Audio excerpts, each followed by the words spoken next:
This video, we're going to cover the cron settings in WishList members. So this is another setting that most of the time you're probably not gonna, this is probably not something that you need to worry about, because WishList member does use cron in dealing with scheduled tasks like sequential upgrades and queuing of emails and so forth.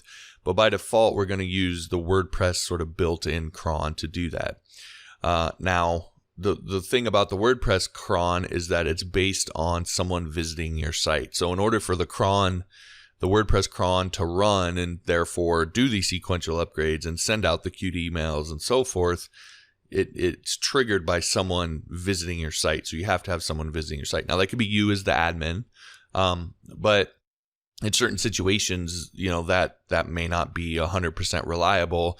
You may have a cron set to go out at 1 p.m. and nobody visits your site to trigger it until 2 p.m. and that may be a problem for your setup or whatever. So if you need to have, for some reason, the cron, the scheduled tasks inside your membership site to run at very specific times, and you're not getting the consistent enough traffic to it to make that happen with the WordPress cron, you can then go up and actually set up a cron job in your hosting environment with your server.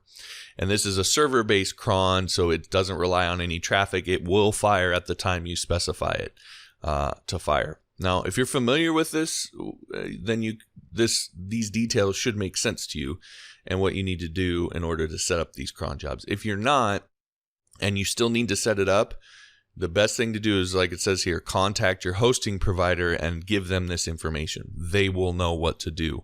This is the exact information they need. This is the schedule. This is the command that they need to run. It even says down here, if the line of the above command does not work, then try this one, etc. So it gives all the details that anyone with the technical understanding of cron jobs and how they work would need to be able to set this up. So again, if you understand it and can do it yourself, then by all means. If not, your hosting provider should understand how to do this. This is one of sort of the basic things a hosting provider or someone in that industry would need to know how to do. So that's the cron settings.